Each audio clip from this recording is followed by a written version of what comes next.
We are live now, doctor. Thank you. So welcome, good evening to everybody attending this wonderful YOSI Journal Club, Refractive Surgery Beyond the Cut. So welcome you all for this 40th edition of YOSI Journal Club. This is our 40th episode, and the team is led by Dr. Devakant sir for the 2 years 2024 to 2026 with the dynamic executives. You can see some of the executives, Aditya, Gunjan, Zain, part of this wonderful meeting. And the concept of YOSI Journal Club was to learn and grow, and we catered the content in such a way that it caters from a fellow, a postgraduate, from first year, second year, third year, and a young ophthalmologist. And the journal club that we try to execute defines the problem, specifies the research question, the variable definition, selection of subjects, analyzing of the data, appropriate research design, and the MAARIE format is decoded for that particular paper with interpretation of results. So we follow this format where a mentor-mentee concept is being employed along with moderators, panelists, and recently we started bringing in a keynote speaker. Thanks to Niranjan's help with the finances, our journal club is now a sponsored one by Micro. And the MAARIE format, which I just told, we have the method, assignment, assessment, results, interpretation, and extrapolation, which is step-by-step decoded. And I am leading the team along with a dynamic team of Niranjan, Anujit, Shreya, Ayushi, and we also have Dr. Ritu. So this journal club is an all-inclusive journal club. You can scan this QR code either to get all the previous activities, or you can reach out to any one of us if you guys want to be on the other side and be a participant in any form as a speaker or a panel or a moderator. So it's an all-inclusive journal club. Feel free to share your feedbacks with us. And we also have this Google Forms going in, and also the yosi.journalclub@gmail.com to share your suggestions. So we started with humble beginnings in 2021 with 4 capsules of various of specialty. In 2022, we had 5. Then in 2023, we had 7 with 1 IJO collaboration. So that is when we started evolving. And in 2024, we had 6 IJO live wire collaboration along with 4 subspecialty journal clubs. And in 2025, we have had 1 IJO collaboration, especially for biostatistics. It was this year in February. And we have had 9 journal clubs and unprecedented 9 capsules with this dynamic team. Again, Anujit, Niranjan being strong pillars along with Ayushi.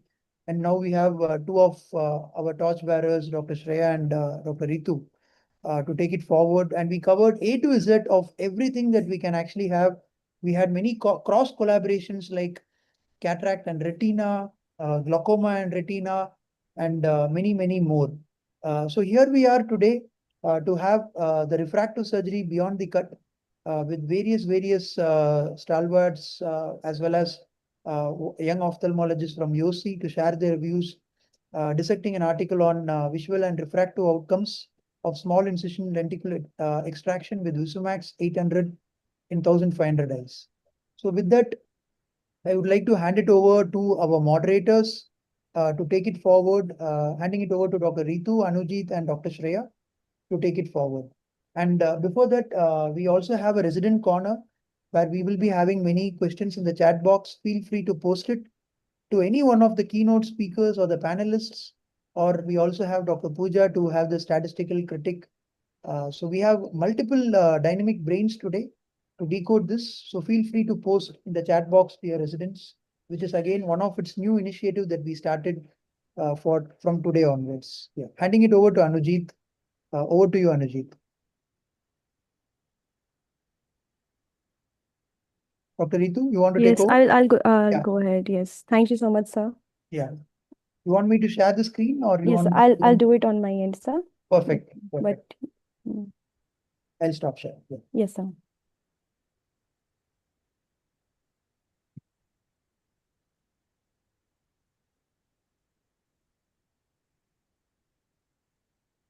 I hope my screen is visible now. Yeah, it's visible. Yeah. Yes, sir.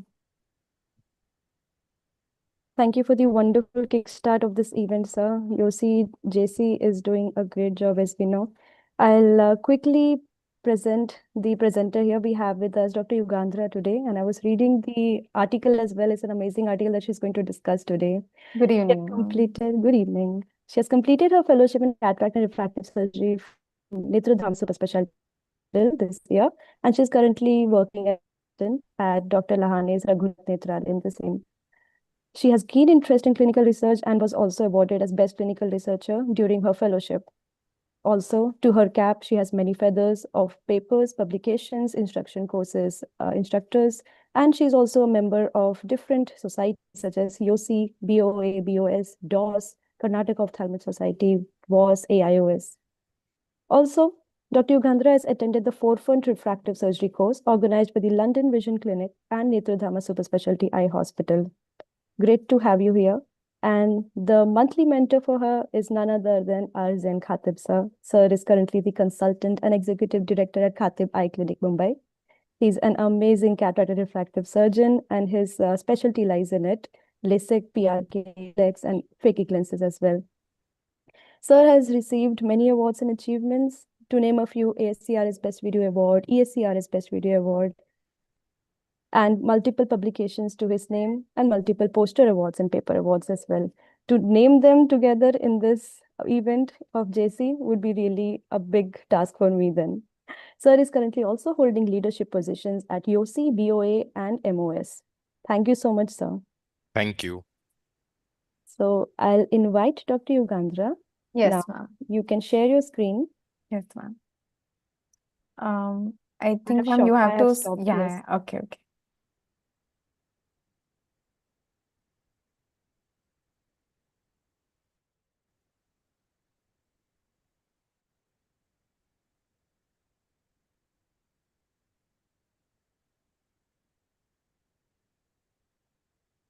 Is my screen visible? It is perfect. Yeah, Please go ahead. okay. Yeah, thank you for the kind introduction, ma'am, and I thank YOSI for this wonderful opportunity. So today we'll be discussing an article named as Visual and Refractive Outcomes of Small Incision Lenticle Extraction with the Vigimax 800 at 1500 eyes. This article was published in the Journal of Refractive Surgery in October 2025, and the impact factor is 3.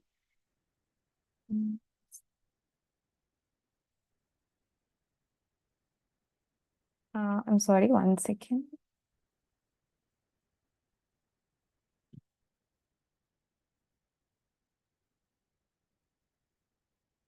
Yeah. So as we all know that small incision lenticle extraction, that is a SMILE surgery, has been safe and effective. It has been demonstrating safe and effective results for myopia and myopic astigmatism.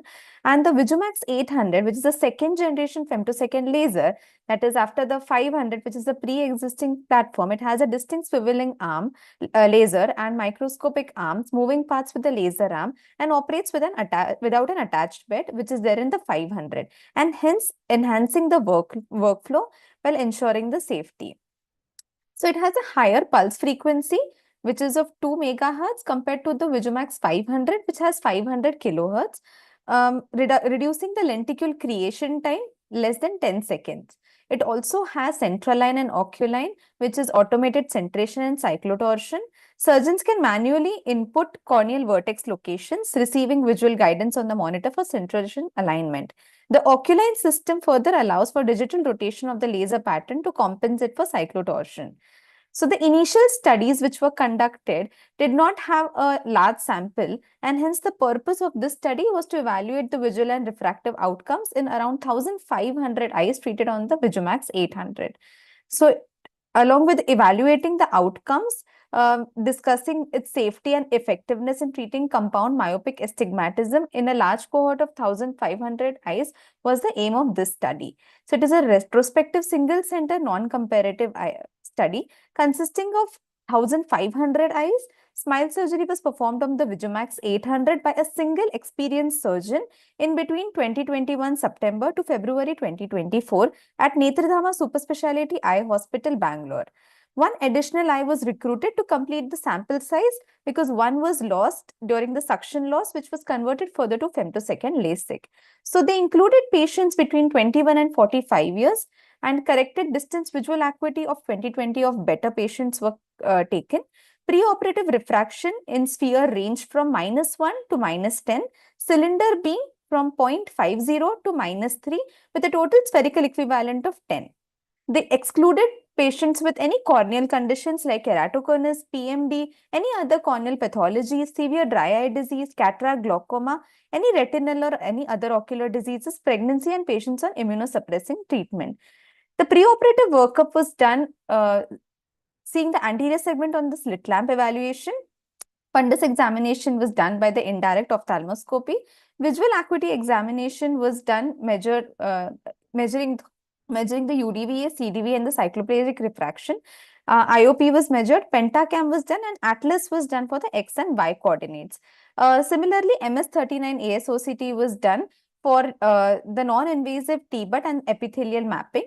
HD analyzer was used for checking for the objective scatter index, which should be usually less than 1. iTrace was used for higher order aberrations, VASCA, and on the day of surgery, manifest refraction was repeated again before the procedure. So with the Vigimax 800, the size S contact glass was used. Cap thickness was around 120 micrometers, which was adjusted to 110 in few patients to maintain the minimum stromal thickness of around 280 micrometer. Cap diameter ranged from 7 to 7.5 mm, and optical zone diameter ranged from 6 to 6.5 mm. Minimum lenticule thickness varied between 10 and 30 micrometer, and a single incision of 2 mm at 90 degrees and incision angle at 131 degrees was taken. Energy optimization was done before recruiting the eyes, and once optimized, spot and track distances were 4.5 micrometers for the cap interface, 4.3 for the lenticule, 1.5 for the lenticule side cut, and energy of 110 nanojoules. The standard nomogram included incremental adjustment of 10% of spherical correction, 15% for with the rule, and 10% for oblique astigmatism. For against the rule, there were no adjustment made. So there was in patients who had astigmatism, there was a marker used, which was infrared transmitting ink under the slit lamp while patient was seated, and 0-180 degree was marked on these patients. Then under parakin installation of 0.5%, laser arm was positioned, contact glass was attached, and the joystick was rotated clockwise to lower the laser arm for docking. On contact, the pupil was identified and outlined by a blue circle. So now the X and Y coordinates location were also entered manually beforehand from the atlas topography, and the surgeon is guided by a real-time overlays consisting of a cross with a 0.2 mm circle at the center representing the position of the treatment cone. Center line displays a difference between the corneal vertex and the position of the treatment cone by a straight line. This line is used as a guide to align the treatment cone to the corneal vertex. Alignment is then confirmed by a color change from yellow to blue. In this image, we can see that in the first image, there is a 0-180 marking, which is done up till almost 8 mm zone. And then we can see there is a line which joins the corneal vertex to the treatment centration. And in the further images, we can see that the yellow circle is getting converted to the blue dot. So after the suction is done, the reticule overlays representing the horizontal axis of the contact glass, and the surgeon aligns the treatment to the 0-180 degree markings by rotating the joystick. The automatic cyclotorsion was not available in this version. So 4 cuts, lenticule posterior, lenticule side, lenticule anterior cap, and opening incision side cuts were made, and lenticule delineation was done in less than 10 seconds. But after pressing the button, the laser arm descends, and then after the under the surgical microscope, the upper interface is first separated, followed by the lower in the windshield wiper fashion with a Reinstein lenticule separator. The lenticule is extracted with microforceps or scooped out with the dissector and unfurled on inspection to see the integrity of the lenticule, to see if it has come out completely. The inbuilt slit lamp is later used to inspect the interface. Immediate postoperative slit lamp assessment was done to assess the interface, incision, and the ocular surface. Postoperatively, patients were provided with protective glasses for 2 weeks, and medications included prednisolone 1%, antibiotics like moxifloxacin, and lubricating eye drops and eye gel.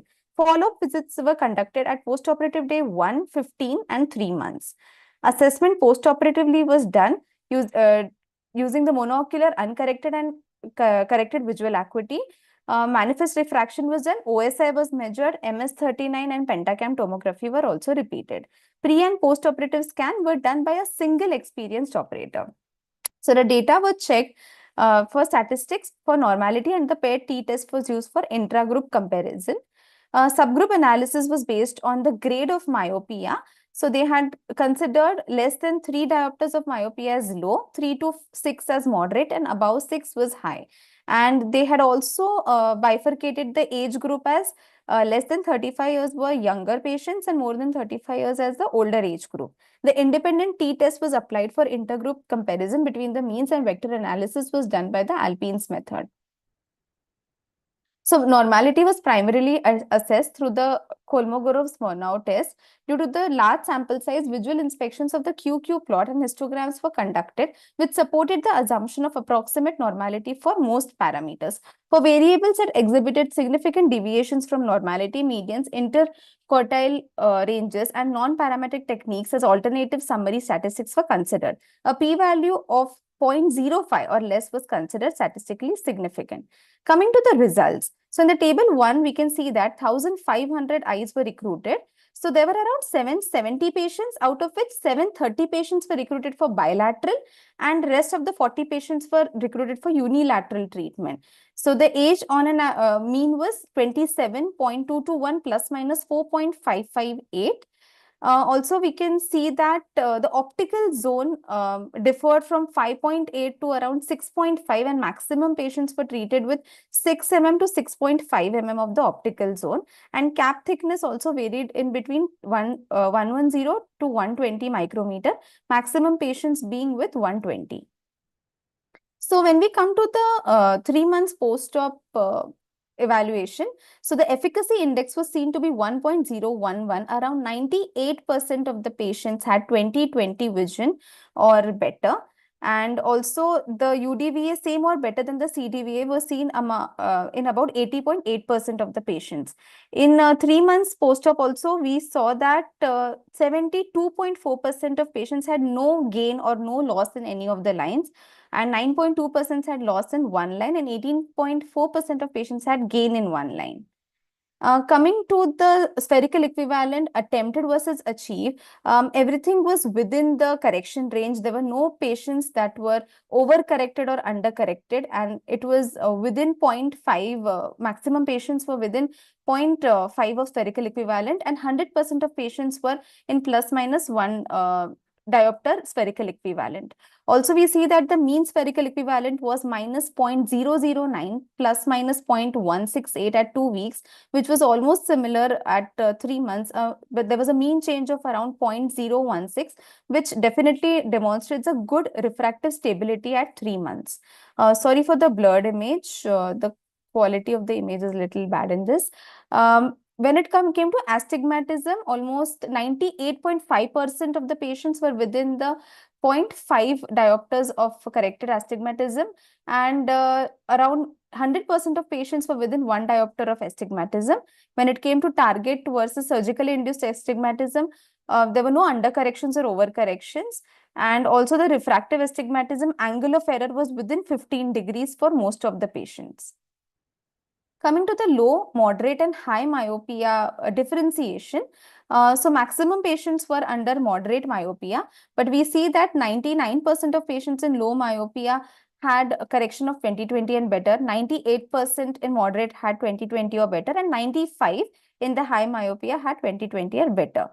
Also, when we see at in the change in the corrected distance visual acuity, 72.9% of low myopes had no change, 72.2% of the moderate myopes had no change, and 71.8% of high myopes had no change.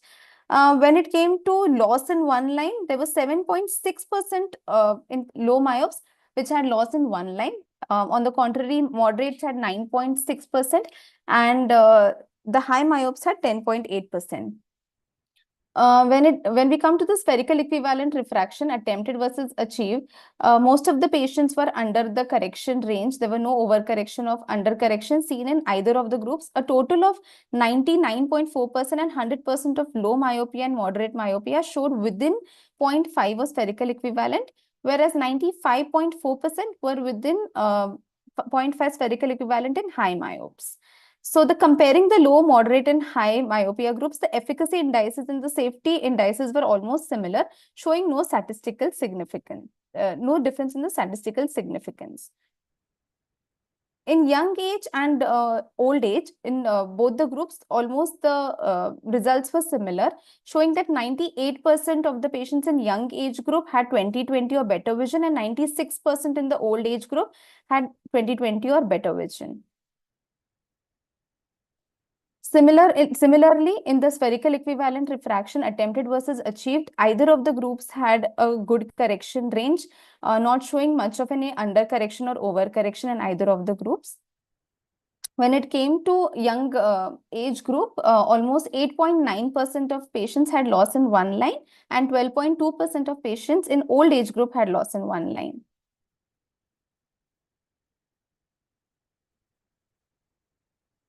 So the efficacy index was seen. I'm sorry, I can't see the. Yeah.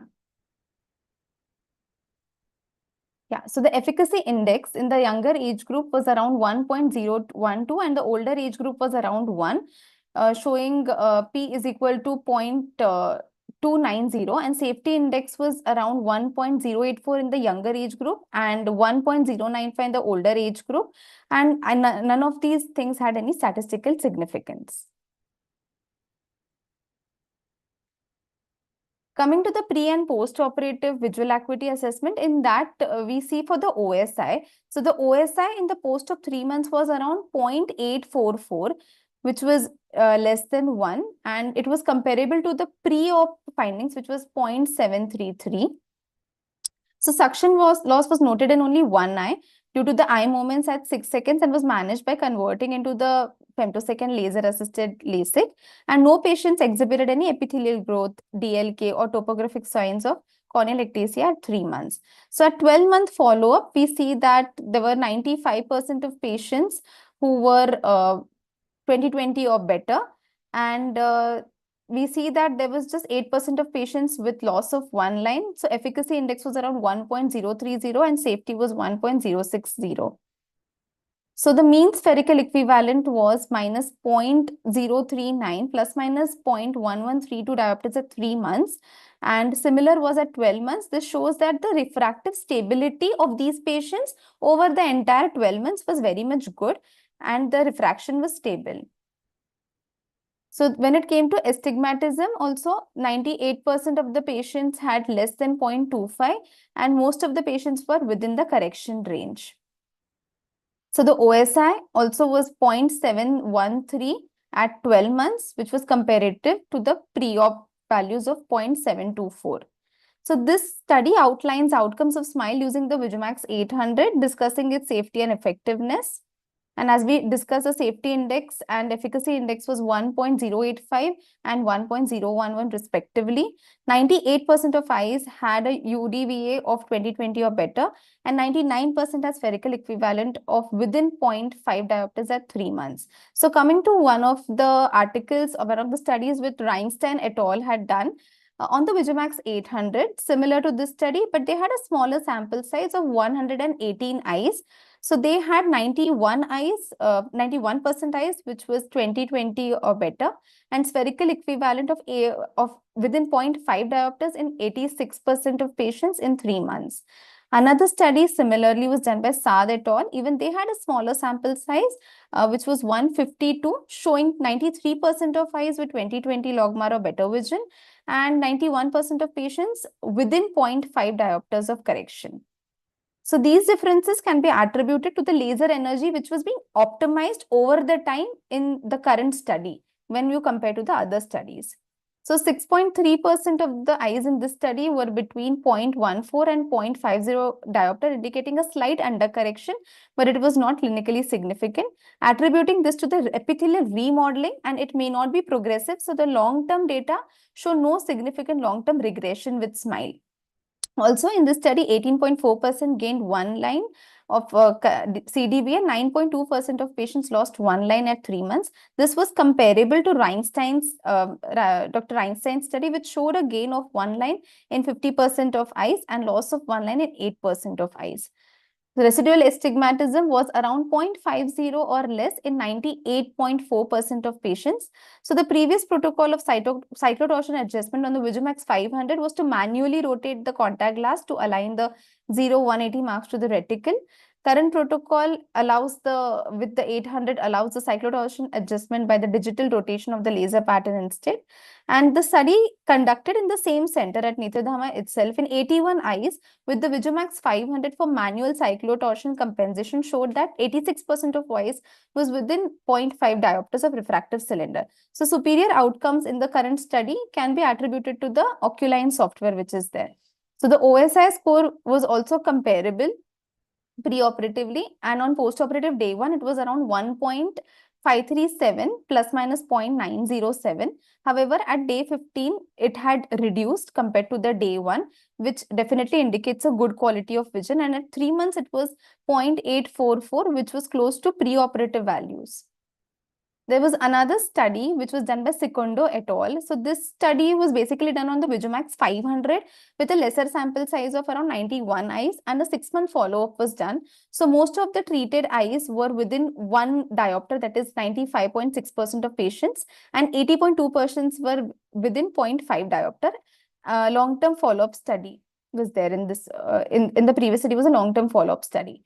Now coming to the another study which was done by Dr. Sri Ganesh himself, it was results of intraoperative manual cyclotorsion compensation for myopic astigmatism patients undergoing SMILE.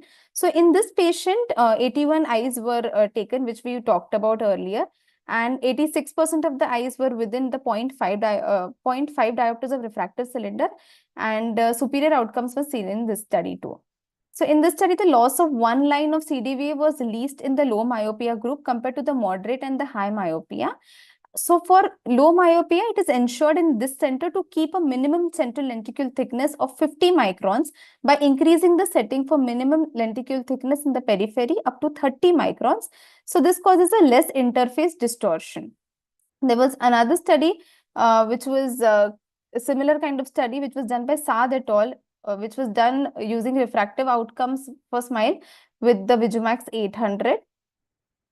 So the positives of this study was due to the larger sample size included, the outcomes observed are more reliable and statistically sound. And drawbacks was that use of both eyes in bilateral cases could have led to inter-eye bias, and early post-op outcomes were not included. So there was another study comparison of clinical outcomes and patient satisfaction following SMILE performed with 801 and 500 in the other, that is a contralateral eye study. This was the only study that time which was published, and even they have got the results that the patient satisfaction when it came to quicker surgery and smoother surgery and comfort level was more when the patients were operated on the 800. Similar study was done by Yu et al. Comparing the Vigimax 500 and 800 for myopia, and the similar results were found in their study too. This was a 3-month outcome of the SMILE Pro with Vigimax 800 for myopic astigmatism in a large population. In this study, they had taken 765 eyes, and the mean spherical equivalent refraction was minus 0.11 plus minus 0.45 diopters. The mean postoperative values were 0.05 and almost 0.0 logmar respectively. Efficacy index was 0.92 and safety was 1. One more study by Secondo et al. It was CLEX for myopia and myopic astigmatism on the Vigimax 800, and they had done a 6-month outcome for a prospective multi-center study.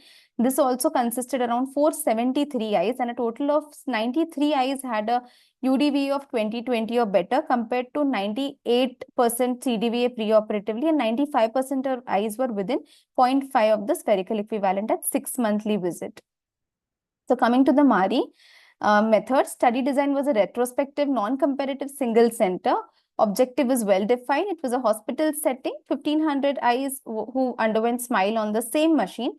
Follow-up was done till 3 months. Inclusion criteria was well defined. Exclusion criteria was also well defined. All cases retrospectively analyzed after SMILE with the same platform. Standard nomogram for all patients was there, and a single experienced surgeon had done the surgery. Outcome measures well defined and analyzed. The tools which were used for assessing were visual acuity, manifest refraction, and objective scatter index.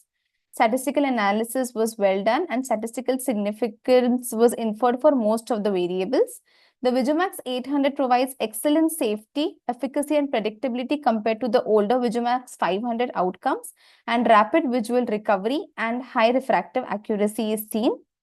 Results can be generalized to patients with mild, moderate, and high myopia and myopic astigmatism, provided the ocular condition is good. Findings may not extend to hyperopia or eyes with corneal irregularities, and prospective trials would help strengthen validity. Thank you for your kind attention.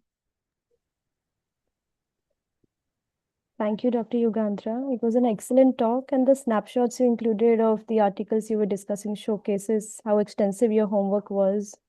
Thank you, ma'am. You can stop sharing your slide now. And before I move ahead, speaking with our panelists, I'll welcome Dr. Zain sir to give his expert reviews, our monthly mentor.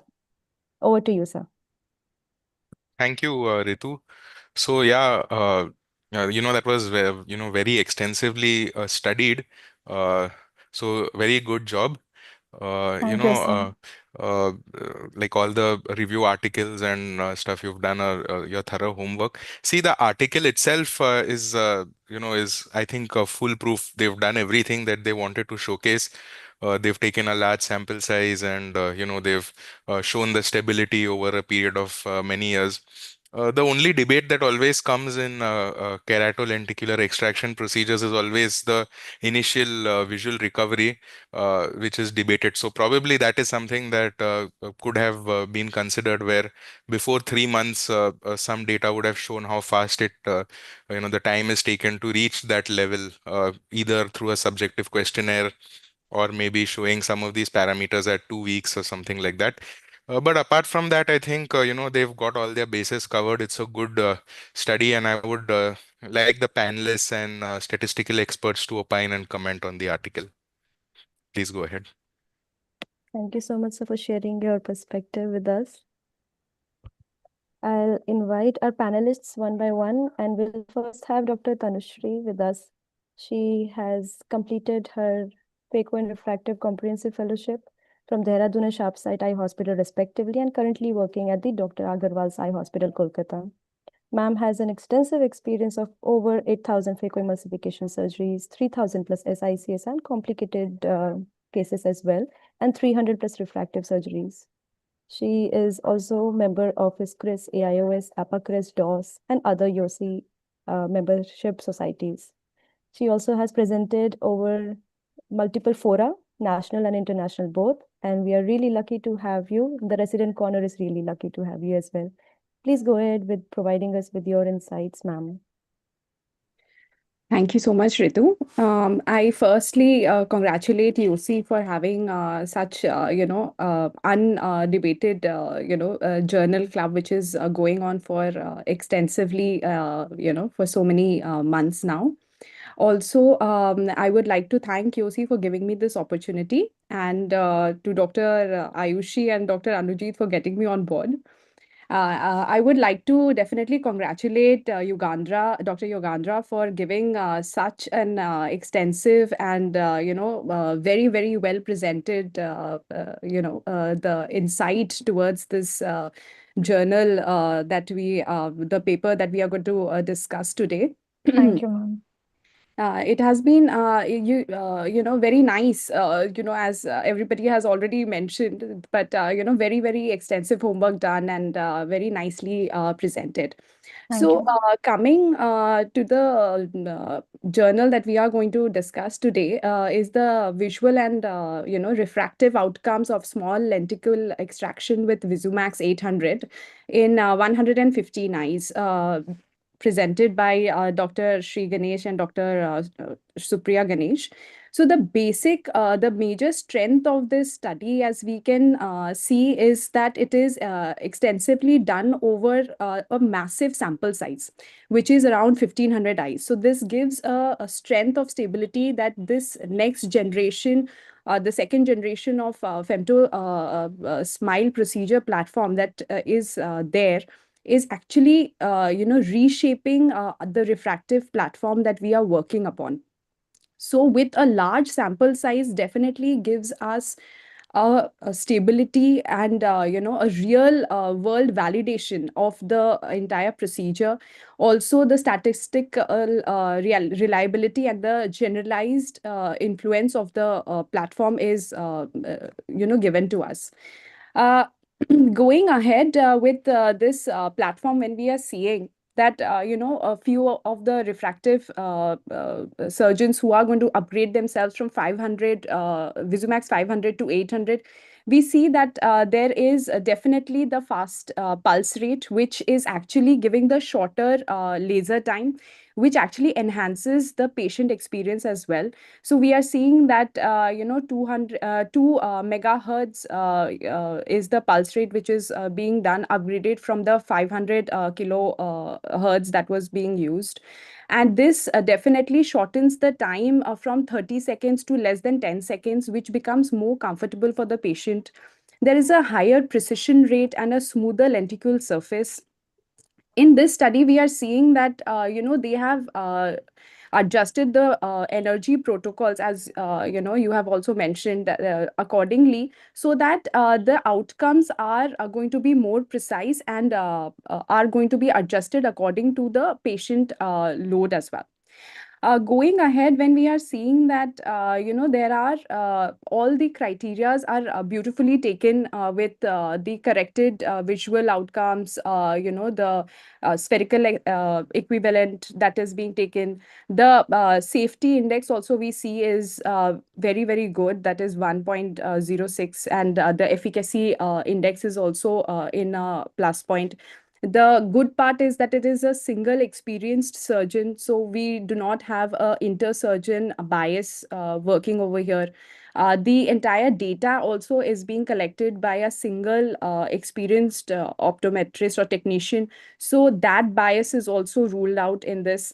And with the entire new Visumax 800, we also realize that it has a smaller footprint as well. So the mobility of the machine, the workflow of the entire setup,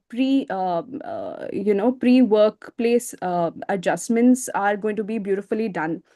Also, when we see that 90% of the patients which were taken up actually are in within the range of 0.5 diopters of the target emetropic. 98% are within 1 diopters, which has been maintained over the 3 months period. Also, we are seeing that with the present nomograms that were included in this study, it has a higher predictability value for us. With the two newer the features that has been introduced, which is the central line and oculine, gives the surgeon also more precise value, that prior only they can enter the XY coordinates for the central line and adjust accordingly. And with the cyclotorsion part of it also, though it is going to be definitely done manually still, but gives us more predictability in the in predicting the future outcomes as well. So the best part is also that since there is a faster rate, there is easier dissections, and the anxious patients also won't be much discomfort with this kind of a procedure, because the entire procedure is going to get over within the period of 10 seconds. So when we are seeing that any kind of suction loss, which is the most commonest complication which was seen with Visumax 500, that was after the 10 seconds time period. So when we are seeing in this study with Visumax 800, that entire process is being over within 10 seconds. So that entire suction loss complication is also reduced to much greater extent. And definitely, with moderate to higher myopia plus astigmatic corrections, also we are seeing that it is giving us good results. So the entire study, as you have, Dr. Yugandhara has also comparatively shown with different kind of setups, where the the patient numbers and the eyes that were taken were of a smaller population size, and hence the stability and the predictability of the studies were always of a bias. But over here we see that the sample size is large, and hence we can always have a good predictability, and outcome is going to be of a good repute. And also there were a few studies which was done, one I think by a group in Seoul University in South Korea, which had compared the Visumax 500 with 800 and comparing the higher order aberrations and the visual outcomes. But there again, the sample size was very less. It was like 100 eyes, 50 with each. So, hence I think like the sample size and the predictability and the precision is going to be the strengths of this study. Thank you so much. Thank you, Dr. Tanushree. I must say I should have kept a notepad with me so that I could, jot down all these points. Lovely insights. I hope my slide is visible. We can take our next input from Dr. Aditya sir, who is currently a cataract refractive surgeon and medical director at Uma Eye Clinic, Chennai, and also a fellow executive member at YOSI. Sir has performed over 3,000 cataract surgeries, more than 2,000 smile procedures, and over 300 ICL procedures. In fact, he's also the youngest to perform live cataract surgery at National Ophthalmology Conference. He also heads the FECO training program at his center and has demonstrated multiple live surgeries and also trained novice surgeons. There are numerous accolades that I can count, such as BPOS Awards, ASCRS Meeting 2024 Award, also Professor C.P. Gupta Gold Medal for Overall Best Paper, TNOA Annual Meeting, and multiple Best Paper Awards. Hats off to you, sir. So I can take in some inputs because you have worked over, I guess, 1,000 and 2,000 smile procedures at both 500 and 800 Visumax. So let's take some inputs from you, sir.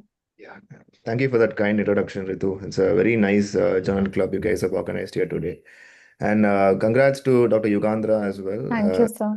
Very nice presentation. She's also part of our instruction course at the ACRS. So, just to begin, so I think we should start with the positives. One is the large sample size. More than that, I think the audience listening here should take a note on the standard way to report the results. So anyway, in any paper that you are submitting in refractive surgery, it's important to include those graphs. So the graphs that were presented here, those are called the standard 9 graphs for reporting of refractive surgery results. And those are very easily available if you just Google them and go to the London Vision Clinic website. You can download them and you can input your data into the Excel spreadsheet, and those graphs are then generated for you. So anyone in the audience who's listening and they are reporting any refractive surgery results, whether it's PRK, LASIK, SMILE, ICL, unless you have those graphs in your manuscript, there's going to be a very less chance of acceptance. So those things are mandatory and are a part of the standard when you're reporting any refractive surgery results. So in respect to the article per se, the results are extremely good.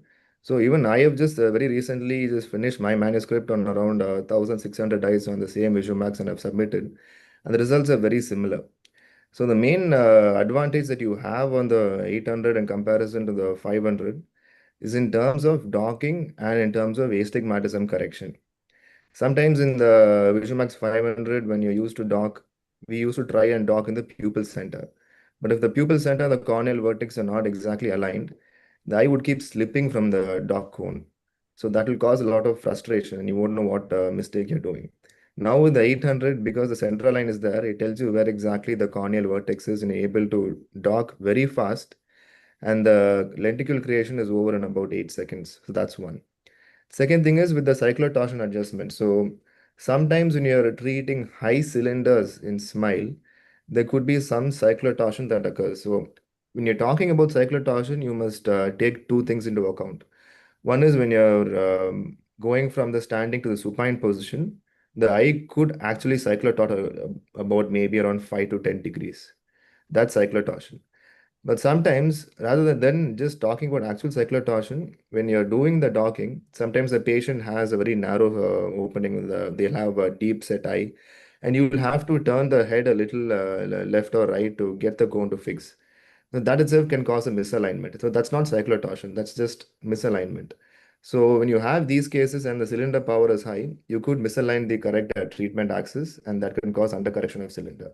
So that's taken care of now. So the newer update on the VisualMax 800 also, you don't need to do the manual markings.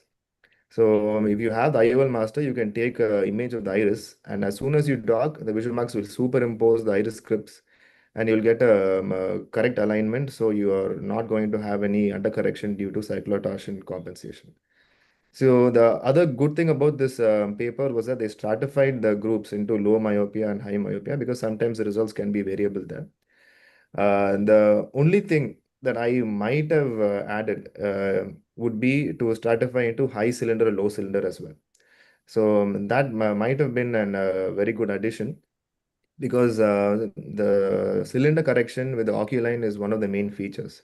So if we could have seen a more breakdown in that, that would have been very insightful. But apart from that, the paper is very solid and foolproof, and I congratulate the authors on very fantastic publication.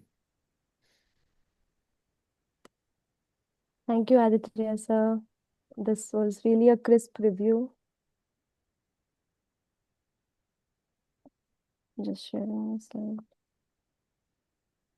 We next have with us Dr. Gunjan Buddhiraja as our panelist, and ma'am had completed her long-term fellowship in cornea and refractive ocular surface earlier at LBPI, Hyderabad. Just a second. Currently, she's working at as a cornea cataract and refractive senior consultant here in Delhi. She has multiple publications in PubMed Index journals in both international and national journals. Also has presented award-winning papers at DOS national and international conferences also. She's a journal reviewer of European Journal of Ophthalmology, the Delhi Journal of Ophthalmology, and AIOS proceedings. Also, she has had done earlier multiple international observerships and fellowships in refractive surgery. So it would be lovely to have her insights. Over to you, ma'am. Thank you, and congratulations to your team. You're doing fabulous job, and you're doing very high quality thing.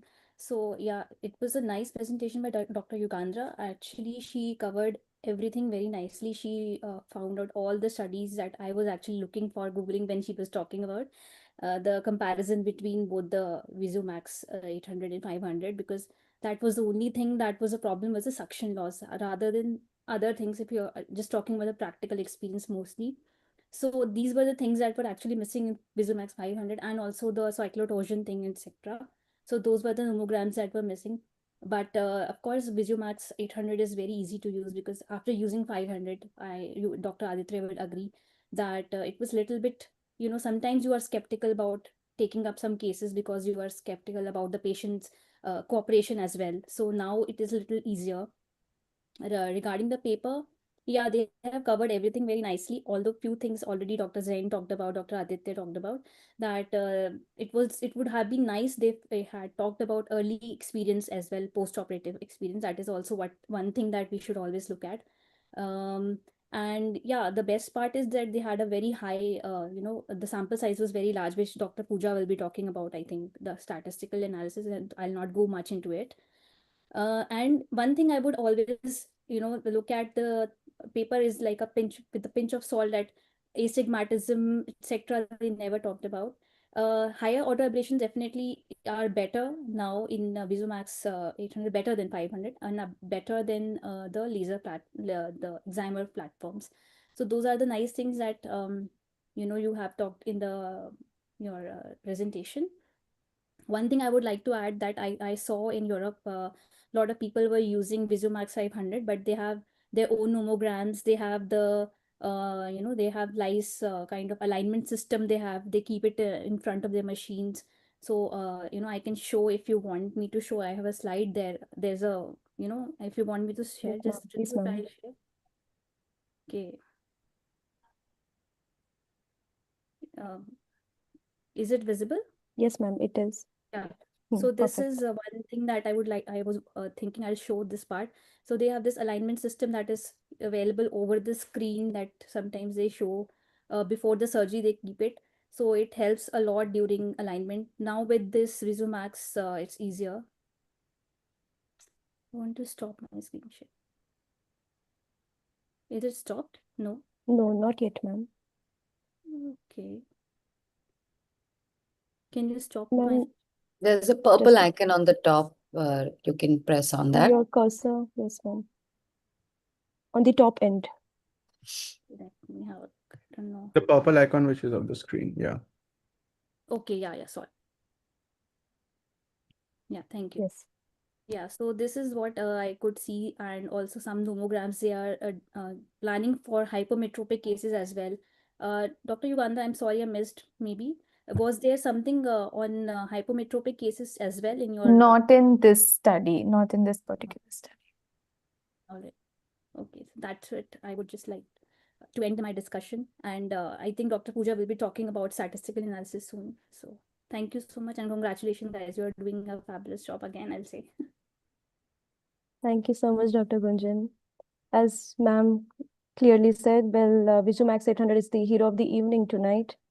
And for the resident corners, your statistical part would be criticized by Dr. Pooja, our next panelist.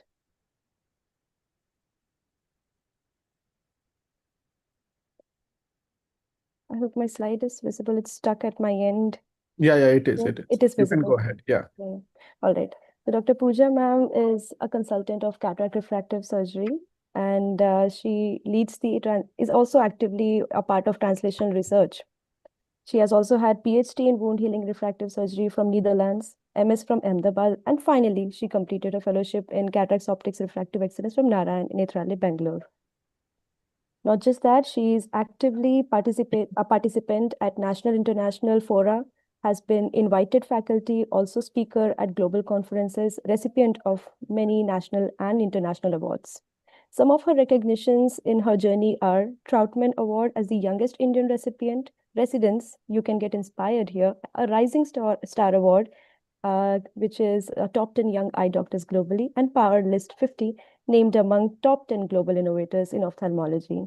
So she's here with us to give us the statistical critique. Over to you, ma'am. Thank you, Ritu, for the introduction. And I would like to thank the entire YOSI team for inviting me here. And in addition, that Anujit for choosing me to speak about the statistical appraisal of the clinical research article we are talking about today. So before we begin, now you guys have wonderfully summarized the article. Uganda started with a good summary of the article, and then the inputs from Aditya, Gunjan, and Tanushri. So I don't think I have left too much, but one thing we have to understand here is that why statistical appraisal matters is because before we dive into any paper, it's very important that we evaluate the statistics behind the study, especially in ophthalmology where technology evolves rapidly and adoption decisions impact real patients. So first, the statistical appraisal helps us to ensure that the evidence is both valid and reliable. A large sample size alone doesn't guarantee the quality, but what matters is whether the data was collected, analyzed, and interpreted correctly. So we have to look at that aspect as well. The second thing, it helps us to detect bias, confounders, and statistical errors that may distort the outcomes. Even well-intentioned studies, the best of studies, can generate misleading conclusions sometimes if the statistics or methods chosen are not weak, which is not the case here. But however, we need to look at that whenever there is a statistical appraisal involved. Third is it helps us to verify whether the conclusions are actually supported by the data. Sometimes results are statistically significant, but not clinically meaningful. And finally, we need to critically appraise evidence before changing our clinical adoption of practice, because a new refractive platform, whenever we adopt it, there is always a new protocol, nomogram, and which should be based on strong reproducible evidence, not just a headline result. So statistical appraisal isn't about being critical. It is about protecting our patients and ensuring the research we rely on is trustworthy. So I'm not going to go into this, but this is the article we are discussing today. And it is important for us to evaluate this because it's not only a faster laser, but this is one of the first studies which I remember coming from India is of such a large data set. So it's really impressive that, we as Indians and that to young surgeons are putting into efforts of whenever a new technology is coming in, how we publish it and show the world how to do it and what to do. So the study design assessment here, it shows us that it's a retrospective single center non-comparative study. It is appropriate for an early outcome, but it limits the casual inference.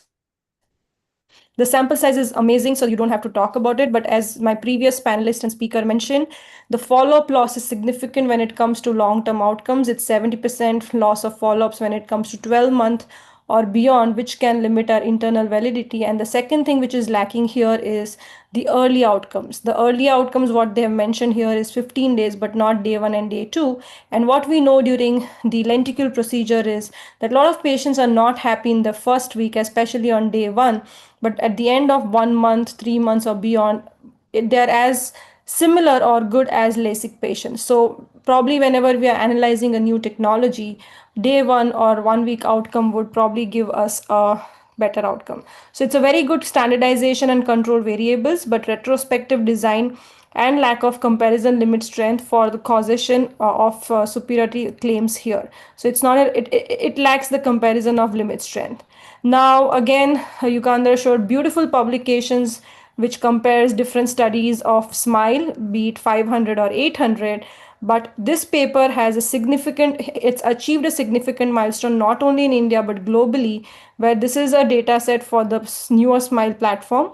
But the evidence maturity is still early compared to that of 10 plus years of Vizumax 500 experience. But this is not only the largest data set, but it shows that the uncorrected distance visual acuity of 2020 is in 98% of patients in this study compared to others. So this paper does show that with the right technique, if you apply during procedure, during the planning, you can achieve superior outcomes post-operatively. Now, when it comes to study population and sampling, the sampling considerations which are taken is convenience causative cases. One of the thing which was missing in the study was randomization, and there was no control arm. So if that was included in the study, then probably we would have had even a more stronger paper here compared to that of this thing. Again, this is not to show that the article is not important, but just to improve when you are writing a paper, what probably you should look at is what we are looking at here. And using both eyes was done in 730 cases, which were bilateral. It introduces an inter-eye correlation and violates the independence assumption. And there was no adjustment done using generalized estimation of equations or mixed model which was performed. So statistical impact, there will be a statistical impact whenever bilateral eyes are involved, which will violate the independence assumption, and data points are not fully independent. Now, when it comes to outcome measures and variable types, the primary outcomes were taken where I think it was very well planned. The secondary outcomes also, which was planned, was very good. And this classification helped us guide appropriate statistical test selection and helped us prevent from incorrect assumptions like normality, variance, and scale. Now, when it comes to normality testing and distribution consideration, which is the statistical analysis was beautifully done, as Aditya mentioned, that whenever you are using any paper of refractive surgery, whenever you're trying to analyze and publish any paper of refractive surgery, always make sure that you have the 9 graphs, which you can get in the London Eye Clinic website. And if you have that, you are 99.999% there when in reporting the outcomes and paper. So that was the strength of this paper, but the limitation here was the statistical test use, which was the Kolmogorov, Smirnov, unreliable in large numbers. Whenever there are large numbers, this test can maybe sometimes be unreliable, and some variables like OSI, the cylinder, expected to be non-normal but not clarified. So probably it lacked the non-reporting of which variables failed normality and whether transformations or non-parametric tests were considered or not. But otherwise, the statistical analysis was quite strong here. So whether the PAD t-test was appropriate, yes. Independence t-test, it lacks correction for multiple testing. The repeated measures ANOVA, appropriate. Alpin's vector analysis was used, which is the gold standard. Whenever you are reporting any astigmatism related outcomes, I do recommend using the Alpine vectors analysis, and there was a descriptive statistics used very well in the paper. The only thing missing was the power calculation. Of course, when it's 1500 eyes, you don't need to justify the power calculation, but it should always be mentioned. Whenever you're reporting refractive surgery outcomes, it helps you to effectively size the reporting. The confidence intervals are missing, and the corrections for multiple comparisons are also missing. So this is something which is missing in the statistical tests, just to make the paper more stronger. Now, handling of the missing data and attribution, again, a very nicely done. You can see the 9 plots here, so you don't have to worry about, this technically covers everything, but long-term results may be biased, especially if patients with suboptimal outcomes were less likely to return. And there was an attribution characterization present, which can also affect the outcomes, and there was no sensitivity analysis done. So if they would have included this, it would have made it even more stronger, and no analysis of whether loss to follow-up eyes were deferred from retained group or not. So this is something which could have helped us even make it better. So the next section was what did we learn when it comes to the outcome metrics? The results are highly predictable and stable with strong visual outcomes, especially for the post-operative phase. But here, almost all parameters showed p-value is less than 0.001, and large sample size means even small changes can become statistically significant. So this was something which was missing in the first chart, but then they further divided it into low myopes and high myopes, which made it even better. And this is something which was not clinically relevant because of the large sample size, but otherwise it's a stronger paper here. And do the statistics support the author's claims? Largely yes, but only when it comes to the cyclotorsion tracking improves astigmatism outcome, which was the claim. There is no comparative group, which Aditya mentioned, which should have been taken. So that statement is partially supported. Now, the second statement, which superior outcomes to earlier SMILE reports, again, this paper is not compared. It's not a contralateral eye study with the 500. So there is no inferential comparison testing, so suggestive but not proven with this particular paper, and results are generalizable, which are also not fully supported. But otherwise, the refractive outcomes are very well supported, and which we should keep in mind. So this could have been added in the paper, which the panelist also mentioned. Now, how trustworthy are the results based on bias and internal validity assessment? Selection bias was present. There was no randomization. Measurement bias was little. There was no masking. Surgeon was aware of what is happening. It was also done by a single skilled surgeon. We need to, whenever you're doing a large data set, it will always be good whether there are 2 or 3 surgeons which are included in the study, and you can see if the results are comparable across all the surgeons. So that could have been divided in this 1500 eyes. There was no adjustment of inter-eye correlation, no confidence intervals, no pre-registration of outcome hierarchy, and high dropout undermines long-term claims. But otherwise, it's a very good paper in terms of data sets, standardized protocols, defined nomogram adjustment, and active posting. Now, subgroup analysis included between the myopia grade and the age, so which was very good. So this suggests technology and nomogram robustness across all the ranges. So this was very nicely done in the article. And again, this is what they have published, which Yugandhar has very nicely explained. So I'm not going to go into what did the authors do well in their statistical reporting, because this has been spoken before. Now, when it comes to gaps and weakness in statistical handling, a few things which could have made it even stronger is bilateral eye inclusion not adjusted, the missing power calculation, the handling of missing data, the no confidence intervals or effective sizes, multiple comparisons not adjusted. And how generalizable are the results? It is best applied to high volume SMILE centers, younger myopes, clinics already familiar with cyclotorsion guided platforms, but otherwise you need to look at other patients when you're analyzing the results. When it comes to the final appraisal, just let's take a summary. of between the red, green, and amber, which looks at the different good, bad, or ugly. The study design, only retrospective should have been added with a control group. The sample size, amazing. The statistical rigor, missing confidential interval, independence violations, no multiple testing correction.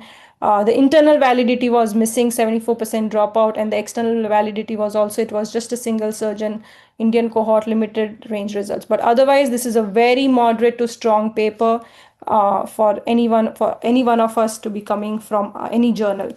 So key questions whenever you're doing a statistical appraisal or reading or doing any journal club is to look at the methodology and analysis, look at the clinical interpretation, especially when it comes to the loss of lines. And here you have to ask something like this: is this all the superior outcomes because of oculine or central line, which we have been speaking, which clearly outperform older alignment systems, or it is just inferred? So this is something which could have been added, the applicability amongst other surgeons, and the follow-up. So just to summarize, this is a highly quality descriptive outcome paper, a very promising technology, but claims of long-term superiority need to be better powered prospective control study. Thank you. Thank you so much, Dr. Pooja, ma'am. I am literally mind blown as well. The talk was extremely informative, and the constellation of points that you put across did justice to the JC as well. I'm glad the resident corner is here to attend to this. And we saved the best for the last. We have with us Dr. Tanvi Haldipurkar, ma'am. Just a second. For her keynote speak. Yeah. I hope my slide is visible as well because it's glitching when I'm sharing. Yeah, it is. You can go ahead. Yeah. Dr. Tanvi ma'am is here with her talk on astigmatism management here. And she is currently working at the Lakshmi Eye Hospital, Panvel. Recognized for her academic excellence, she was ranked first in her university, and she's also an active member of National International Ophthalmology Societies, delivered multiple talks at these platforms, and has won various awards such as Best Video at ESCRS Conference and also Apacris Congress at multiple events and timeline. Also, apart from her clinical service, she is actively involved in the contribution to community eye health through her outreach camps and awareness initiatives as well. Ma'am holds keen interest in PG training and phaco training at her institute. Without wasting much time here, I'll let you share the screen, ma'am. Thank you. Thank you so much, Thank you so YOSI, for having me. It's really amazing to hear fellow colleagues speak and speak with such depth and understanding. It's amazing. I'm very happy that I can share a little bit of my understanding of the subject. I'm going to talk today, and I'll keep it short. It's going to be about astigmatism management in cataract surgery. I hope my slides are visible. So we've all been doing, toric corrections, and there are many different ways to skin a cat, is what's said. But I just want to share this protocol because this is what we do in our hospital and works really well. You can hit a refractive outcome even in cataract surgery every time. So let's try and understand what are the different types of eyes that you will deal with, what are the different toric options you will see. And some of these are regular, as you can see that the ABMD, the post-RK, really severely operated or LASIK or post-myopic patients, the older ones where you would have a decentered LASIK zone. All of these will not have a regular astigmatism. And then if you target these patients with a toric IOL, you're not going to get a good post-operative outcome. So now the question comes to, understand is how do you proceed and how do you kind of align yourself to do a toric IOL or manage an astigmatism before cataract surgery? So I think a good way is to look at it from a different perspective. So if we have a topographer in our clinics, there is something called as the Fourier's display. I don't think a lot of us use this, but I think it's a great tool to try and look at toricity in a different way. So what this display does is it kind of splits the astigmatism into 4 different parts. As you can see, it gives you the spherical equivalent, which is separate. Then you also have a look at the decentration in the eye, and then it tells you whether is the astigmatism regular, and then if there are any fine irregularities. So for example, in this eye, you can clearly see that there is a bit of decentration. There is more, change or steepening in one axis versus the other. And then you know that, okay, if you are planning a toric IOL in this kind of an eye, it's not going to give you a very good outcome. So first, just to make sure you're dealing with a toric eye, or rather an astigmatism which is regular, and then you need to sort of put your thresholds. So a good threshold to start for a monofocal is a 0.75 to 1 diopters. But again, we'll be talking a little bit in detail as to whether when it is with the rule and against the rule, what would you do? But a good basic threshold for monofocals should be a 0.75. And if it's a multifocal or a premium IOL, even a need of that you're dealing with, then your thresholds do become lower. And then you need to look at a 0.5 and above. And we know that the distribution of astigmatism in our population is quite high. So today, if you say that, no, I don't really use toric IOLs, I don't think that's correct. If you want to give the patient a refractive outcome with emetropia, you must consider the astigmatism preoperatively. Now, this is a great protocol that we've finalized and we sort of follow for each and every eye in our clinic. And this is something even you could use.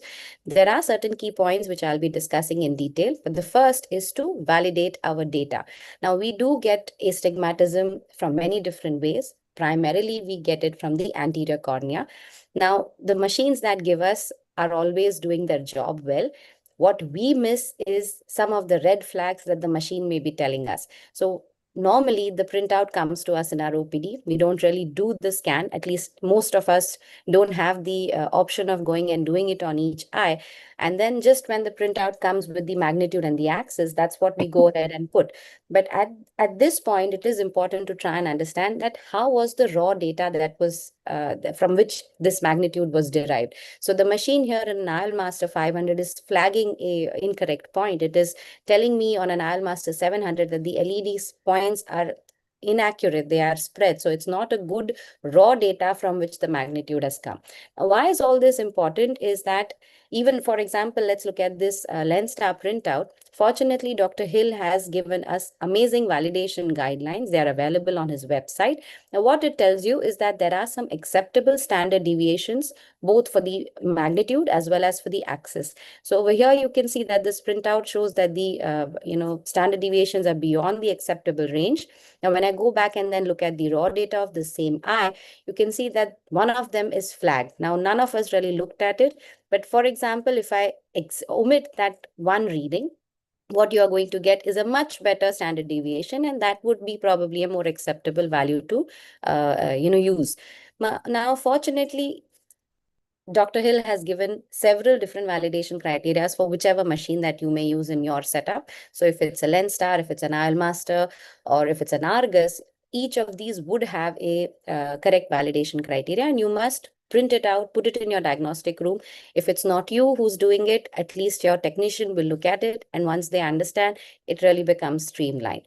Now, why is raw data important is because, as you can see on the left and the right, both the values look different. Now, it's surprising, or probably not, you may have thought of it, that they both are the same eye, but they are showing slightly different values, as well as the axis of the cylinders are different. And this is because at one point there was a dry spot, and that's where the axis and magnitude came. And in the other, the patient probably blinked and the dry spot's gone, and you've got a higher cylinder. So if you have not looked at that raw data, and if you've only looked at the printout of the magnitude and axis, you might be dealing with an incorrect amount. The next step is to then try and see where is that astigmatism coming from. So sometimes a pterygium, if you've not really done, I mean, this is really unlikely that you've not looked at the patient clinically, but some pterygiums might be there. The patient may not want a treatment for it now, but you can't really correct a high cylinder of 23 diopters just with a toric lens. So a simple treatment of the pterygium, you can get it down to 1.3. You've really debulked that astigmatism, and now it will do really well with a toric IOL. This was a very interesting case, a patient's eye who came to us, and we looked at that eye with 3 different machines, which is our protocol. And as you can see, all of them are showing very different magnitudes of the astigmatism as well as the axis. Now, this was surprising because, unfortunately, we also had like a 2-3 years back scan with us to kind of compare and see. And the reason for this change or variability was this severely thinned epithelium on her cornea. Now, this was a patient of dry eye. Now, at this point, it is important to then treat the patient, make sure that they get a proper dry eye therapy. You might even have to wait for 2-3 months, and then obviously it does get better. And once it is regular, you could even not have a toric eye, and you could just go ahead and implant a non-toric lens. The other cases where you might find an irregular astigmatism is a ABMD, that is the anterior basement membrane disease. Now here, the simpler treatment would be to just do a PTK, and then you don't even need a toric lens in most eyes. So what's important is the next step is how do you look at the different data points? You need to look at it in multiple ways. Some of us may have more than one machine. Some of us may have just one machine. But an ideal scenario would be a combination of an optical biometer, an autorefractometer, and a topography. So this is a good basic combination to begin your toric practice. Now, we know a good way to kind of deal with astigmatism would be that have a primary instrument for your magnitude, which could either be your autorefractometer or a lens star or an IOL master, and this measures the magnitude. Then have a primary instrument for the meridian. So you now go to the topographer, which now becomes the place from where you get the meridian. It also helps you to, look at the regularity or the symmetric nature of the astigmatism. So let's discuss this with an example. The eye in this patient is showing you a astigmatism of 2.82 at 3 degrees. Now I will confirm the magnitude, and then I will look at the axis on a topographer. Now this should be within 5 degrees from what the lens star has said. And then if you have a third machine, you can always sort of validate that amount of cylinder, and this helps to reconfirm the same data. Now, the astigmatism that you get from the topographer could definitely be used, but now things have become a little more easier because now you can use the Barrett the toric calculator. And what this calculator really does for us is it uses mathematical formulae and it gives you an integrated K. So if you use two data sets, that is either from a lens star and a topographer, and if you put, it will give you a mean. But a stronger value would be a median, where if you give a third reading, so suppose you don't have a third machine, what you could do is take a biometry scan or a lens star or an IOL master at 2 separate times. You would notice that even those 2 readings as well as magnitude and axis would be different. So even if you input that third reading from the same machine taken at a different time, it would still be a stronger value rather than a mean. So this is a great way today to, and all of our patients, 100% of them go through this Barrett toric calculator, and we do use the integrated case for measurement. So now I think a little more important part which we should discuss, and everybody should really understand what PCA is, or posterior corneal astigmatism. So until now, we only measured the anterior cornea, and that also was in a limited zone. Now, fortunately, our understanding has become better, and we know that studies have shown a huge variability in the way the posterior corneal astigmatism is found, and we can no longer rely on machines which can extrapolate the PCA to give the total corneal astigmatism, because you know that those readings will be inaccurate. And what we will end up doing is we would either overcorrect with the rule, or we would undercorrect against the rule. But for me to say these words, I think it is important for our young ophthalmologists to understand what exactly posterior corneal astigmatism is. So for the same amount of anterior corneal curvature, if the posterior cornea is steeper, if the posterior cornea is steeper, you can see here that the total keratometry of the eye becomes less. We know that the posterior cornea is steeper vertically. That means it acts as a minus lens vertically and as a plus lens in the horizontal meridian. So to simply explain, what it does is it reduces our with the rule and it increases our against the rule. But the reality is a little more complex than that, because as both the anterior and the posterior cornea contribute to the total corneal astigmatism, and we expect that the axis would kind of be the same, but it results in a totally different astigmatism when you combine both the anterior as well as the posterior corneal astigmatism. So this is a bit complicated, isn't it? So initially, we all thought that why not let's take the posterior corneal data directly? Why don't we look at the Scheimpflug imaging, which gives you the posterior corneal data? a lot of OCT machines give you. Intraoperative aberrometry also helps us look at the posterior cornea directly. And of course, what we've been using from the past were all these mathematical models which predicted the PCA rather than looking at it directly. So a lot of studies got done, and they found that, even if you look at directly, using mathematical models were much better. They also tried to see whether aberrometry was better, but no, they found that direct measurement is not as good as using a predicted formula. And there's a reason for that. This is because the posterior cornea is a very difficult surface to identify and to quantify. And in the current day, unfortunately, we don't have a machine which is a gold standard to then compare or to validate this data. So at this point, what we can do is to use the Barrett Toric calculator. It is important to use it via these websites because any updations that are happening get done on them. And then this calculator, as we discussed, gives you an option of using the different Ks that you may have with your machines. And it also uses a separate K for a toric calculator, separate K for your spherical calculation as well. And it will give you an option of using either a predicted or a measured K.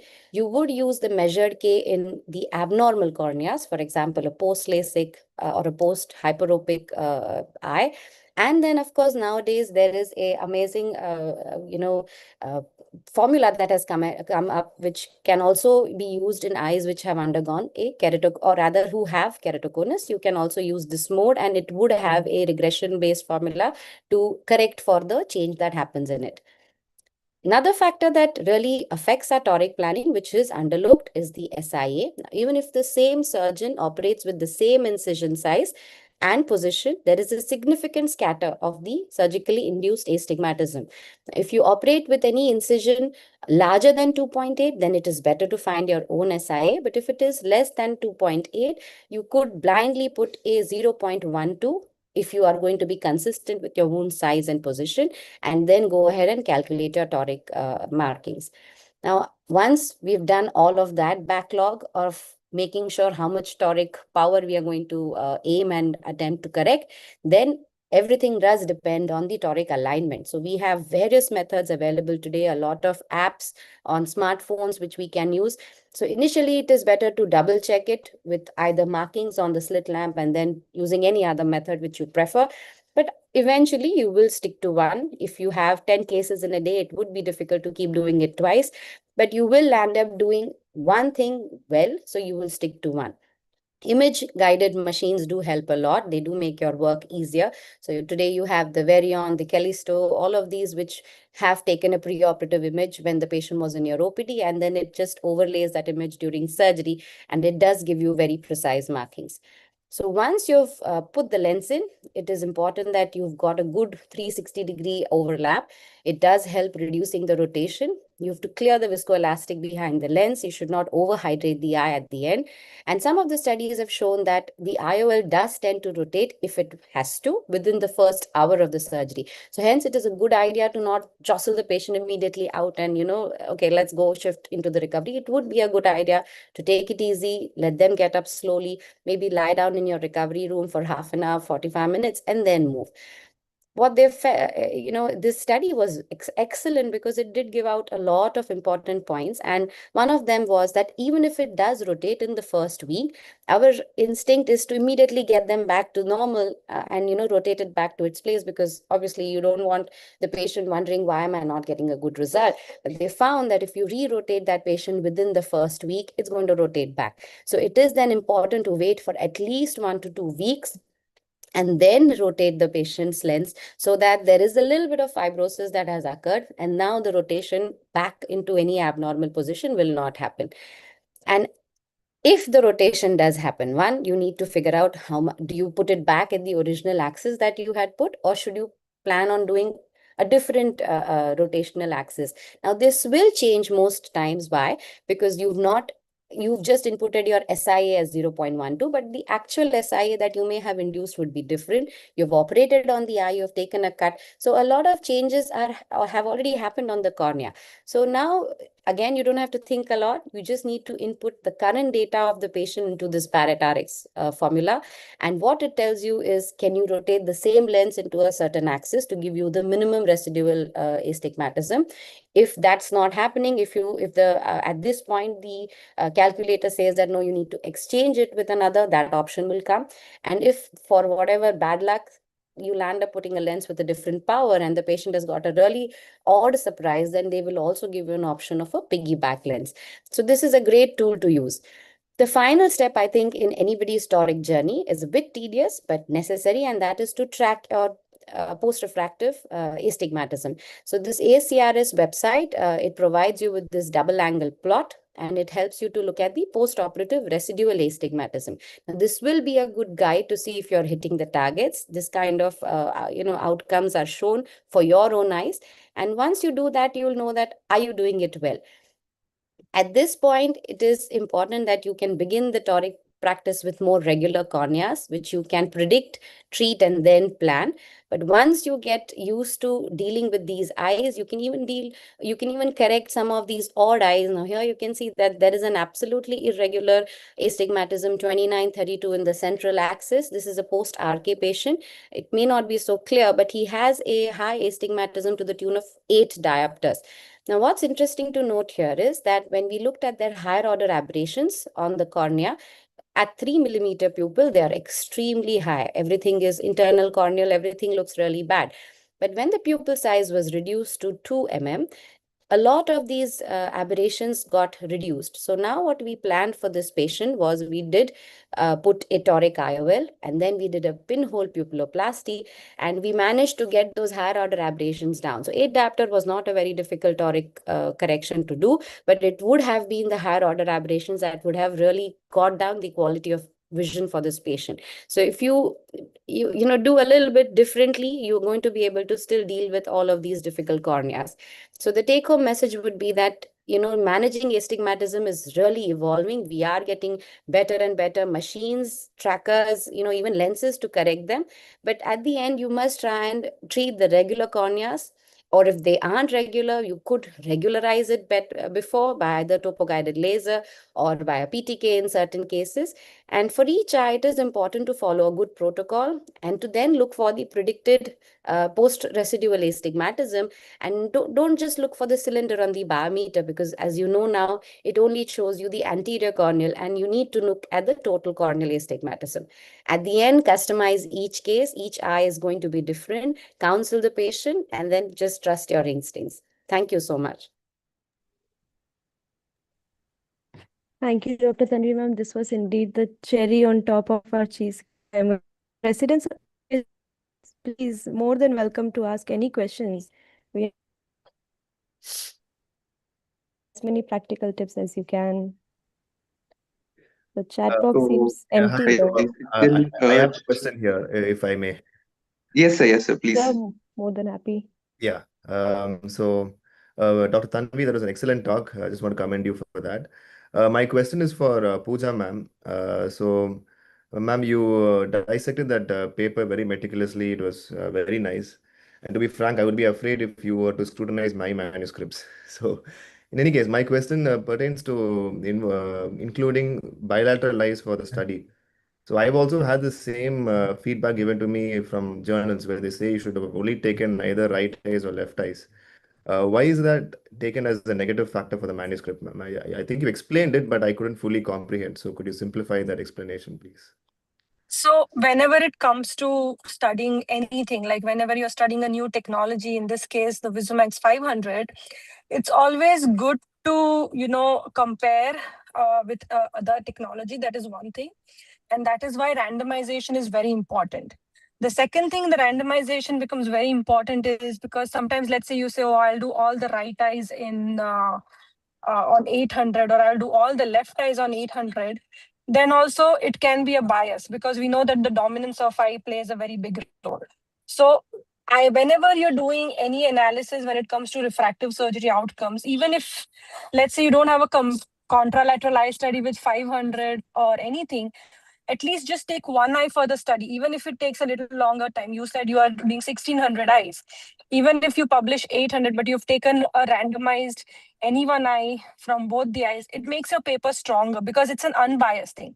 Whenever you take a bilateral eye study or whenever you don't randomize, it's always biased, especially from a patient's point of view and an optometrist point of view also. So that's why randomization is the key, even though when you've operated bilaterally. To Okay, avoid right. the Thank you. dominance and also to avoid the bias in a new technology. Right. Also, so would it be better to just take the dominant eyes of all the patients and just do that? Would that be a better I option? wouldn't suggest, no, I wouldn't, never try to do. Even long back, we had published a paper and we had, we just thought, let's take the dominant eye to be for the publication and the other eye will just leave it. A lot of times you get back, if it's a very thorough reviewer, it will send back as in, have you checked the dominance? You can simply say no, but if that's a dominant eye, that can also kind of mimic, kind of bias your results because of the contrast sensitivity. Now we all know when you're counseling your patients, don't you just say, oh, that's your dominant eye, that's why you're able to see better. Because there's also a component of contrast sensitivity. It's not statistically significant, but the distance dominant eye always has a little better contrast sensitivity compared to that of the other eye. So that may also bias your uncorrected distance visual acuity or corrected distance visual acuity. So don't just take dominant eye, don't just take non-dominant eye. Take a mix of both, and that's why the randomization comes into play. And nowadays, there are very good softwares which helps you randomize eyes. So you don't need to do it manually. You can do a flip of coin, or you can just, use those softwares and see which eye to operate. Right. Right, ma'am. Thank you for that. Thank you. And one more thing which, of course, not the gold standard, but a lot of times, with the weaker eye, like weaker eye, as in I'm not saying the amblyopic eye or something, but there's always, if you go to the maximum potential of vision, there's always an eye which is reading one or two letters less. Sometimes you can include that as a part of your study and not the better eye. So that is the third criteria what a lot of journals have started looking into. Okay, right, ma'am. Right. Thank you. Thank you. Thank you. Thank you. Beautiful Thank you, Dr. presentation, Bharat. Dr. Tanvi. Yeah, thank you. We have so many take-home messages tonight. Before we end the session, I would like to highlight the rungs of the ladder in our JC Journal Club. I'm Dr. Ritu Singh, the moderator of the evening, working as assistant professor at AIMS CAPFIMS. We have Dr. Shreya Jain, a fellow moderator, who is now a fellow at Dr. Shroff's Charity Eye Hospital, New Delhi. Dr. Anujit sir, who is at Vivekananda Mission Hospital of Legal Sciences, Kolkata. And we have Dr. Niranjan Karthik sir as convener. He is presently at Nirmal Hospital as junior consultant. Our next convener is Dr. Ma'am. Both of them are really consistent with the JC planning. She is currently working at Nandadeep Hospital. Last but not the least, our dearest Prasanna Venkatesh Ramesh sir, and he is at Mahatma Eye Hospital. So just I'll move ahead, and Dr. Prasanna sir, I'll invite you to hand over the e-certificates to our participants of the evening. Over to you, sir. Thank you, Ritu. We can continue with you screen sharing itself. Yes. This is the 40th episode of the YOSI Journal Club, and thank you each and everybody for being here. And this journal club structure has been conceived by Anujit. Anujit has worked almost 2 months before in getting this whole team together. So thank you, Anujit, for bringing this team of refractive surgeons. And I think because of you, we all learned a lot today. And so first, we would like to thank Dr. Tanvi. Thank you, ma'am, for taking your time despite preponing it. We preponed it by an hour. Apologies for it, but thank you for being here. Thank you so much, Prasanna. You guys are doing a fab job. Thank you, ma'am. And again, thanks to another rising star, Dr. Yugendra. The presenter of today. Thank you, Dr. Yugendra. Thank you so much, sir, for the opportunity. Thank you. And again, thank you, Zain. I told Zain I leave him by 7 o'clock. And I'm really sorry, Zain. I didn't leave you by 7. It's 7:33. So thank you, Zain, for mentoring Dr. Yugendra. And Dr. Tanushri, again, one of the panelists for today, again, a good friend, Dr. Aditya Varman, Dr. Gunjan. Yeah, I can go a bit slow. Yeah, the panelists, thank you, all the three panelists. Can we go back, Ritu? Yeah. Yes, sir. So, yeah, all the three panelists, Gunjan, Aditya, Dr. Tanushri, for taking your time discussing, and we also learned something from you guys, despite the specialty differences. Move forward. Yeah. And of course, again, another good friend, Dr. Pooja, omnipresent, and statistical analysis, as Aditya told, we don't want you to dissect and dissect and decode our paper. It was such in-depth dissection, so I would definitely not want you to do it. So it was again wonderful learning and shows your inbuilt statistical knowledge as well. And Dr. Thank you. Thank you. Thank you, Pooja. And we have a new initiative from this capsule onwards. We had the PG discussant or the PG hot seat. So we invited 5 PGs, Dr. Shilpa B. Metin. We can move it to. Then we had Dr. Chandvi. You can go a bit back. Yeah. Yeah, Dr. Chandvi, Dr. Shrideep. Yeah, move. Dr. Debosmita, and we had Dr. Jyoti. Am I right with that? Yeah. So we had 5 hot seat participants for the evening to just ask some doubts, maybe, enjoy the discussion, learn something new, to be along with us on the Zoom.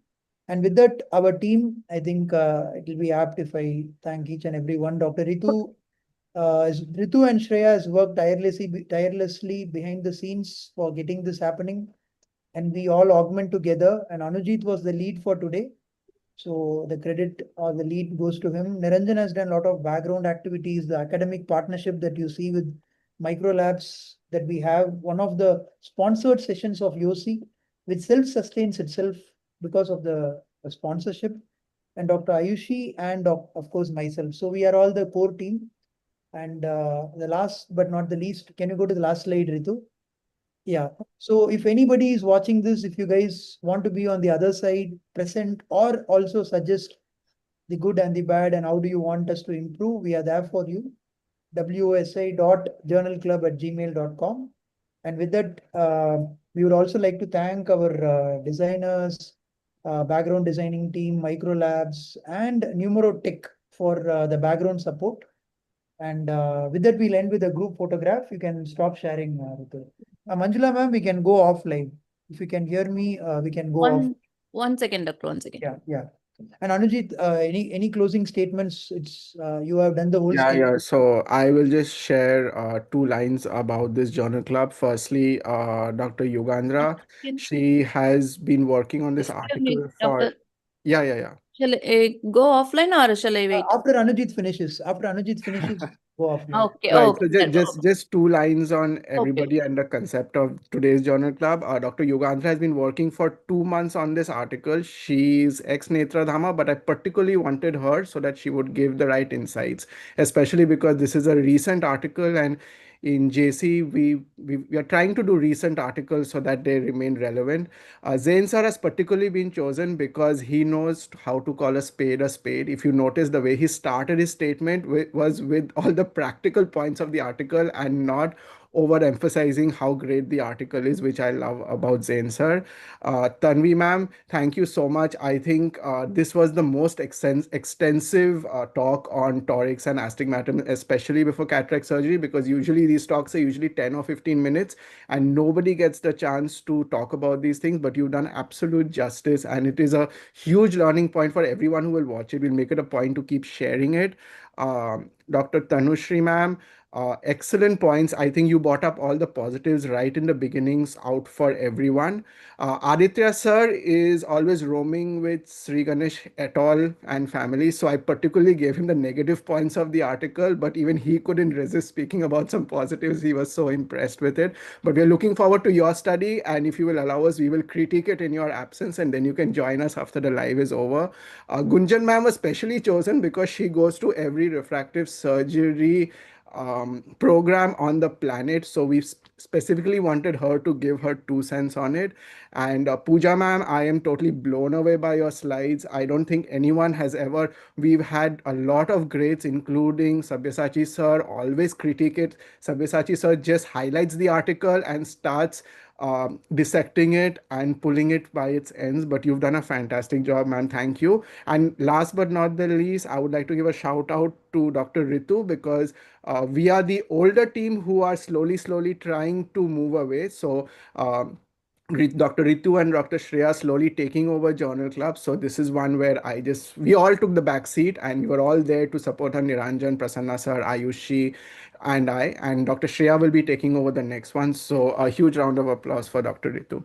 With that, also all the residents, I'm really glad residents are attending this, because this is going to be the future of ophthalmology in 2030. We are just waiting for a cheaper smile or a femtolastic machine for it to be in every periphery location, because that's what's happened with cataract surgery right now. And thank you so much, all the residents. And finally, thank you to Numerotech for always holding the mic till I finish and we can go off the live. I just want to add one Yeah. here. We have Dr. Debosmita from the resident corner. She has a question for all the surgeons here, refractive surgeons, if Of they course. happen to see any dryness in their late post-operative periods. They might see in early post-operative periods, but does this stay consistent till late? Anyone can pick up that question though. Yeah, okay, so I'll take it up.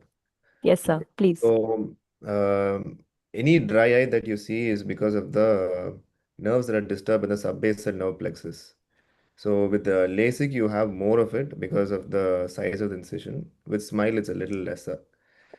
Typically, this dry eye, it does wean away in about 2 to 3 months. So, what they perceive as dryness is not actually dry eye, it's not tear film instability. It is just that the nerves are sensitive in the first couple of weeks. So with SMILE, you'll see that it does go down within about a month or so. It's very rare that I see post-SMILE patients who complain of dryness beyond 3 months. But with LASIK, in some patients, it can extend up to about 6 months, even up to 1 year. And you might have to keep them on long-term lubricating drops, cyclosporin, etc. to treat it. So to answer the question, in long term with SMILE is not so common. With LASIK, it's a little more common, but it's not so much that you have to keep treating beyond 1 year. I hope that I would helps also you. like to add on. Yes, ma'am. So how late are you asking is the question Yes, ma'am. is how late is it are you talking about? So can you Dr. Debasmita, you asked that question, right? You can Okay, just unmute adding yourself. on to Yes. it. Yes, ma'am. I had asked that question. Yeah. Yeah. So how late are you talking about? That is the thing that I'm asking. How late are you talking about? Is it How late? 6 months, 1 2 year? to 3 months. I mean, in the long-term cases, 2 to 3 months, Yeah. So or you can say up to 1 year also. they may have dryness. Okay. All right. Thank you, ma'am. Yeah. Thank you, Dr. Okay. Debasmita. So you Thank you. have Thank you to so much. also look at We'll have a quick hello, am I photograph. Yeah, audible? Gunjan ma'am, go ahead. Go Yeah, ahead. Gunjan, You're audible. audible. You're audible. Yeah. Yes. Okay. I'm just saying that you have to look at the hygiene of these patients as well. Sometimes they are not maintaining the hygiene. If you ask them, sometimes they'll say that I'm not using water around my eyes, and meibomian gland dysfunction also plays an important role in such patients. So that is also important thing to rule Okay. out in such patients. That could be Okay. the contributor rather than the real dryness that we're Okay. Okay. Thank you, ma'am. dealing with. Thank you. If we can spare just 2 minutes, we have a question from Dr. Jyoti. They did not put up earlier. Well, she, as a novice surgeon, would like to ask if they can change their incision sites to reduce SIA. Dr. Tanvi, would you like to take up Yeah, that question? sure. So if it's your size of the incision is less than 2.8, so if you're using a keratome which is 2.4 or 2.8, and if it's temporal, you could either go, 10 degrees or 20 degrees on either side. If it's the right eye, you would be aiming at, 190 or 200 degrees. And if it's the left eye, somewhere around 10, 20 degrees. But if you're doing a superior phaco and using a 2.8, then what you could do is do 10 surgeries, see how your postoperative astigmatism is. This is now provided you are operating on non-toric eyes. So if there is a significant astigmatism already, then you're just not going, it's going to compound, right? It's going to add to the corneal astigmatism. So try and do 10 eyes where the preoperative corneal astigmatism is less than 0.5. And then you will see that, oh, even though there was less than 0.5 to begin with, post-operatively, the patient still has a subjective of around -1 or -1.25. So then you put all of this data into a website, which is there on Dr. Hill's website. You can go and put it independent, each eye preoperative K, postoperative spherical acceptance, and it will tell you that in these 10 cases, this was the SIA you induced. But if you are not using a keratome which is more than 2.8, and if it's temporal, remember that even though it may be different in every eye or every case, it would be different. It will not impact so much, if you just put it as a 0.12 in your calculations. If you know your SIA, if you find out that consistently in those 10 cases I was getting a 0.5, then great. Then that's what you need to input in your calculations beforehand. But use that website. That's a great learning at the initial few surgeries of yours. Thank you, ma'am. Thank you, Dr. Tanvi, ma'am.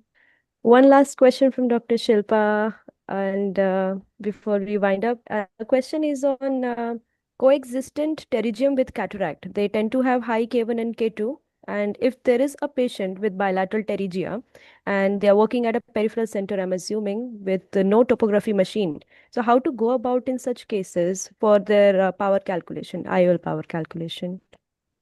So quickly, I'll answer this is Yes, ma'am. one, you need to know whether is it regular or irregular. See, pterygiums can range from a very mild, small one to a very advanced where it is into the cornea almost 2 to 3 millimeters. A simple test in a peripheral center would be to use your direct ophthalmoscope with the grid, just try and see how the reflex is falling on the cornea, or if there is a machine which has Myers in it, you could just reflect it onto the cornea, and that just gives you a basic understanding that within the 3 millimeter zone, how is the cornea? If it is being contorted, if the Myers are not regular, then you know that it's not a regular astigmatism. Obviously, you can't have topography there, but a simple autorefractometer also, when you try and align those lines, like the Java Shields, for example, if that's what you have over there, you'll be able to see that those lines will not align with each other. So obviously, it's not a regular astigmatism. And if it is large, if the corneas are too contorted, just get the pterygium out, wait for 2-3 weeks, and then do a repeat topography or a repeat biometry to know. So pterygium is very easy to deal with. If it's very less, it's non-progressive, atrophic. Sometimes the patient doesn't need a toric lens at all, but you need to look at the cornea. An easy way is to look at the Placido imaging on it. Thank you, ma'am. A very practical question because they operate these pterygium patient post-operatively the next year, Yes. the residents. So, yeah. Correct. So let's wind up the session now, and so we can have a picture, yeah, and preferably with the YO sign. Oh, what's the YO sign? Yes, ma'am. Young optal, just ma'am, Y. And Manjula ji will need a favor from your end if you can take a Zensa, picture. Pooja And ma'am, can you switch on your camera if that's not much of a trouble? Shall I go offline, Yeah, doctor? we can go out. Yeah, please. yes. One All second. right. One second. Everyone smile. I'll just take the photo.